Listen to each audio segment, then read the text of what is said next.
चलिए, good morning आप सभी का। आज फिर से स्वागत है आप सभी का हमारे इस यूट्यूब पेज पर। आज हम लोग आपके साथ फिर से उपस्थित हैं और आज विचार करने वाले हैं क्लास 10th के मैथ्स के विषय में। जैसा कि आप सभी को पता है कि आज हम प्रश्नावली 3.2 को पढ़ने वाले हैं क्लास 10th के। ठीक है, और ये चैप्टर जो हमारा है दो चर वाले रैखिक बहुपद का चैप्टर है। तो आप सभी हमारे साथ रेगुलर जुड़े रहेंगे इसी प्रकार से। इसी तरह से आप सभी को हम प्रत्येक प्रश्नावली चैप्टर का वीडियो अवेलेबल करवाते रहेंगे और एक सरल लैंग्वेज में, ताकि आपको क्या हो कि इस प्रकार के वीडियो या फिर इस प्रकार के क्वेश्चन कभी भी आए तो आप इसे बिल्कुल आसान भाव में आसान तरीका से बना सकते हैं। आज हम शुरुआत करते हैं आप सभी के साथ। तो चलिए, बिना किसी टाइम पास किए हुए हम शुरू करते हैं अपने चैप्टर को। आप सभी भी आते जाइए, धीरे धीरे क्लास को ज्वाइन करते रहिएगा। हम शुरुआत करते हैं। पहला प्रश्न जो हमारा है पढ़ते हैं और इसको सॉल्व भी करते हैं। प्रश्न में क्या कह रहा है एक बार हम आप सभी को सुना देते हैं, रिपीट करते हैं। निम्न समस्याओं में गौर करिएगा। निम्न समस्याओं में आप सभी के पास बुक होगा, बुक से मिला लीजिएगा। कहीं अगर मिस्टेक होगा तो आप कमेंट बिल्कुल करिए, और समझ में भी अगर आता रहे तो यस कमेंट करिए, या एक्सप्लेनेशन मेथड इज गुड ऐसा करके कमेंट आप करिए। ठीक है। निम्न समस्याओं में रैखिक समीकरण के युग्म बताइए और उनके ग्राफी विधि से हल ज्ञात कीजिए। किस विधि से? ग्राफी विधि से। बहुत इंपॉर्टेंट, इस चैप्टर से भी आपके 5-7 नंबर का क्वेश्चन फिक्स होता है एग्जाम में, दो चर वाले रैखिक बहुपद से। ठीक है, तो इसलिए हम सभी चैप्टर को बहुत इंपॉर्टेंट और बड़े ही सीरियसली तरीके से समझते जाएंगे। ठीक है, और जब तक समझिएगा नहीं तब तक ये फिर बनेगा नहीं। मैथ को रटने का काम नहीं करते, मैथ को समझने का काम करते हैं। ठीक है ना। तो कॉपी पेन पेंसिल आप लोग ओपन रखिए और उसको आज हम लोग जानने का प्रयास करते हैं। चलिए ठीक है, शुरू करते हैं आप सभी के साथ। पहला प्रश्न है, कक्षा 10 के 10 विद्यार्थी ने, कक्षा हम पढ़ देते हैं, प्रश्न लिखना थोड़ा सा ज्यादा लेंदी हो जाएगा। कक्षा 10 के 10 विद्यार्थी ने एक गणित की पहली प्रतियोगिता में भाग लिया। कक्षा 10 में 10 विद्यार्थी किस प्रतियोगिता में? गणित की पहली प्रतियोगिता में भाग लिया। यदि लड़कियों की संख्या लड़कों की संख्या से 4 अधिक है। किसकी संख्या अधिक है? लड़की की संख्या अधिक है। लड़कों से कितना अधिक है? 4 अधिक है। बात मेरा समझ रहे होंगे ना। तो प्रतियोगिता में भाग लिए लड़कों और लड़कियों की संख्या ज्ञात कीजिए। हम लोग क्वेश्चन का लास्ट पंक्ति पकड़ते हैं, लास्ट लाइन पकड़ते हैं, यानी कि कहा रहा है कि लड़कियों और लड़कों की संख्या ज्ञात कीजिए। ठीक है, शुरुआत करते हैं सॉल्यूशन के लिए। चलिए, नंबर 1 क्वेश्चन। ठीक है, लिखेंगे माना कि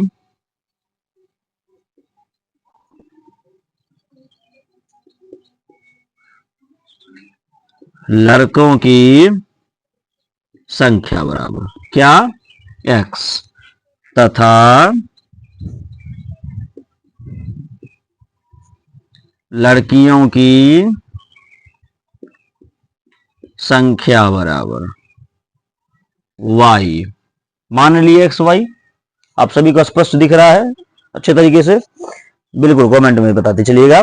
अब क्या कहता है, एक चीज गौर करिएगा कि कुल कितने विद्यार्थी ने भाग लिया।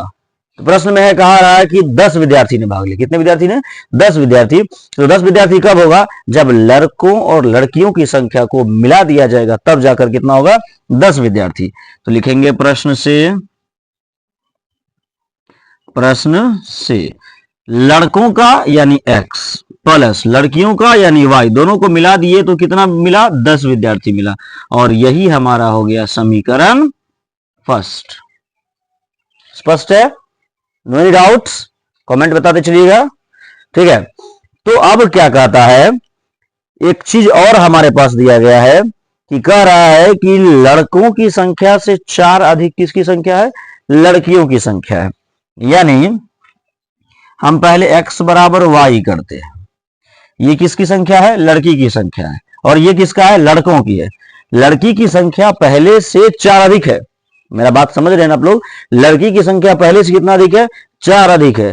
तो 4 अधिक है तो बराबर हम किसको करेंगे? लड़की की संख्या में अगर हम 4 जोड़ते हैं तो ये तो 8 अधिक हो जाएगा ना। ये पहले से 4 अधिक है इसमें हम 4 जोड़ने का काम नहीं करेंगे, 4 हम इसमें जोड़ने का काम करेंगे, तब जाकर लड़का की संख्या बराबर होगा किसके, लड़कियों की संख्या को। ठीक, चलिए तो अब क्या करते हैं, हम इसमें से समीकरण निकालने का काम करते हैं। ठीक है, समीकरण जब निकालने का काम करेंगे तो इस प्रकार समीकरण निकलेगा, ये y है प्लस में इधर आएगा माइनस में, और ये 4 है प्लस में उधर जाएगा माइनस में, यानी x माइनस वाई बराबर -4। ये हो गया आपका समीकरण सेकेंड। कहीं पर यहां तक में कहीं पर डाउट, किसी को भी डाउट होगा तो आप एक बार हमको जरूर बताइएगा। अब हम क्या करते हैं, इस मेथड से, इस विधि से, ग्राफी विधि से पहले हम हल निकालते हैं। ठीक, लिखेंगे समीकरण फर्स्ट से, और यहां सबसे पहले लिखेंगे ग्राफ विधि के लिए या ग्राफ के लिए।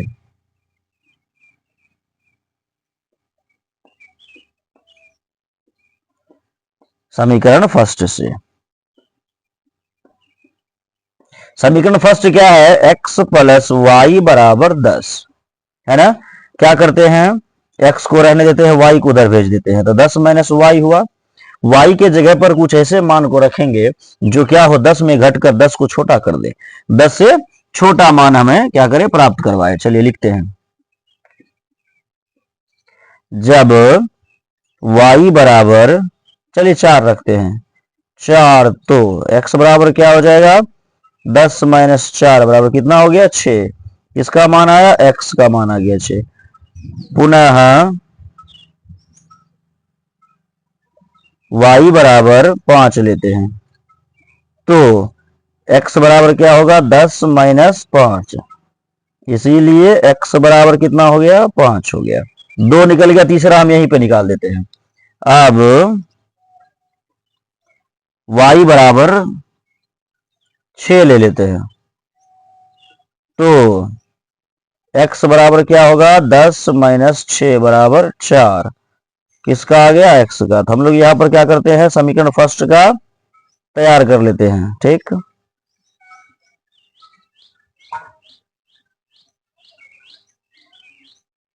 चलिए यहां x रखते हैं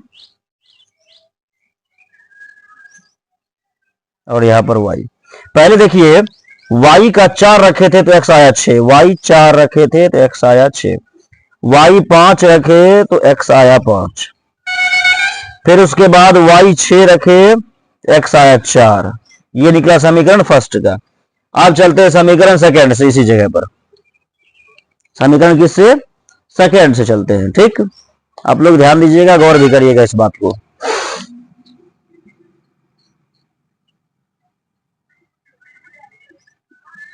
सेकेंड क्या है, x माइनस वाई बराबर -4। ठीक है, अब हम इसमें क्या करेंगे, मान रखेंगे। कैसे, x बराबर क्या होगा, -4 प्लस वाई हो जाएगा ना, उस पर y जाएगा, तो y के जगह पर कुछ ऐसे मान को रखेंगे जो हमको क्या हो, एक पॉजिटिव वैल्यू प्राप्त हो। लिखेंगे जब y बराबर 4, तो डायरेक्ट 4 रखते हैं, तो x बराबर क्या होगा, -4 प्लस 4 क्या हो गया, 0। फिर लिखेंगे जब अब y बराबर लेते हैं 5, तो x बराबर क्या होगा, -4 प्लस 5 कितना हो गया, 1। किसका मान आया, x का। पुनः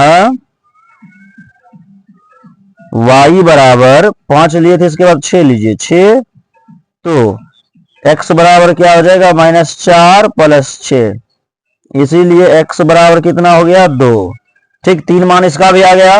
अब हम लोग यहां पर ग्राफ सजा लेते हैं।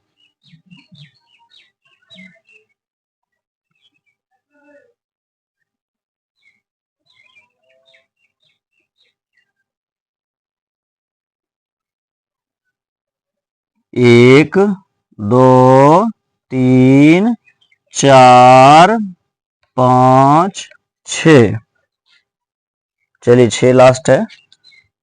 1, 2, 3, 4, 5, 6। ठीक है, माइनस में भी कहीं है, नहीं है, नहीं है तो चलिए हम इसको बनाते ग्राफ में, और इसका हम क्या करते हैं, यहाँ पर तैयार कर लेते हैं।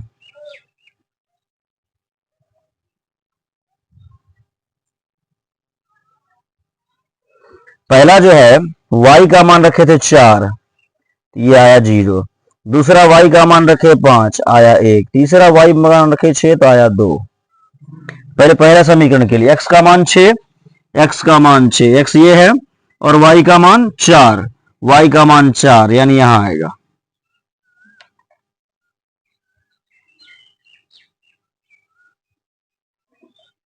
कुछ यहां आएगा, ठीक। उसके बाद x का मान 5, y का भी मान 5, x 5 y भी 5,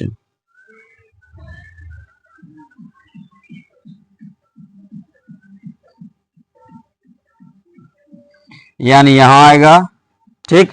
तीसरा x का मान 4, y का मान 6, x का मान 4, y का मान 6,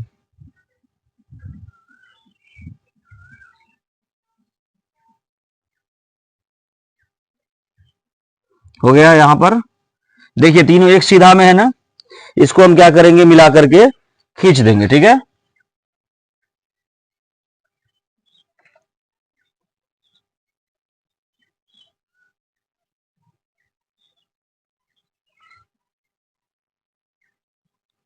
देख रहे हैं आप, ऐसा ग्राफ बनेगा, ठीक। इधर जगह नहीं होने के कारण थोड़ा सा हो गया। इसके बाद इसको हम इरेज कर देंगे, स्वच्छ और सुंदर ग्राफ दिखना चाहिए।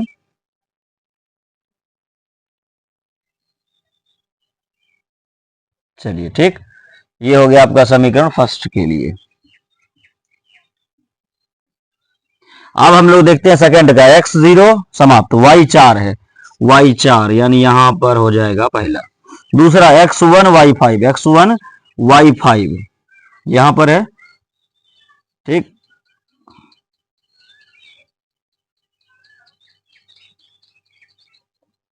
यहां पर आया। तीसरा x 2 y 6, x 2 है और y 6 है,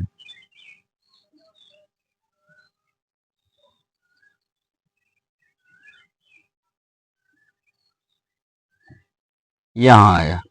अब देखिए ये भी हम लोग को दिख रहा है, ऐसे जाएगा,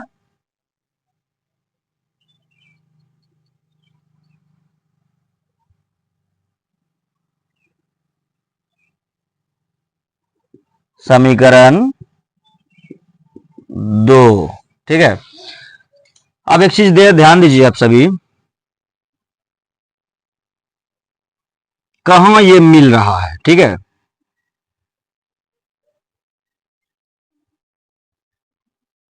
देखिए 7 पे मिला, और ये कहां मिला, 3 पर जाके मिला,